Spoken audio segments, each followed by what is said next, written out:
কখনোই কোনো মানুষের দুর্বলতা নয়। যে হাজার আঘাত সহ্য করেও নীরব থাকছে, প্রত্যুত্তরে আঘাত ফেরত পাঠাচ্ছে না, সে আর যাই হোক দুর্বল নয়। আঘাতে মানুষ কোকিয়ে ওঠে, কেঁদে ফেলে, চিৎকার করে, প্রতিহিংসা পরায়ণ হয়ে ওঠে। যে এসবের কোনোটাই না করে দাঁতে দাঁত চেপে সহ্য করে পুরোটা, চুপ থাকে, হাসি মুখে সম্পর্ক বজায় রাখে, সে হয় ভদ্রতার খাতিরে নীরব, অথবা সে ভালোবেসে নীরব। নীরব মানুষদের দুর্বল ভেবে বারবার আঘাত করতে নেই। যে মানুষটা নীরবে আঘাত গিলে নেওয়ার ক্ষমতা রাখে, তার সহ্যের বাঁধ ভেঙে গেলে সে প্রত্যুত্তরে যে আঘাত ফেরত পাঠাবে, সেই আঘাত সহ্য করার ক্ষমতা সরব মানুষদের মধ্যে না কোনোদিনও।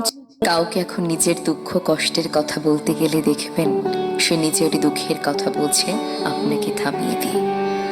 কেউই কথা শুনতে চায় না, সবাই খালি বলতে চায়। একটা মনোযোগী শ্রোতার অভাব চারদিকে, সবাই খালি থামিয়ে দিতে চায়, কেউ বলে না আচ্ছা বলতে থাকো সব, আমি শুনছি। একটা মনোযোগী শ্রোতার অভাবে অনেকেরই দম বন্ধ হয়ে আসে। কেউ তো আসুক, এসে বলুক, সে শুধুই শুনতে চায়। কথা শোনার অফুরন্ত সময় আছে তার।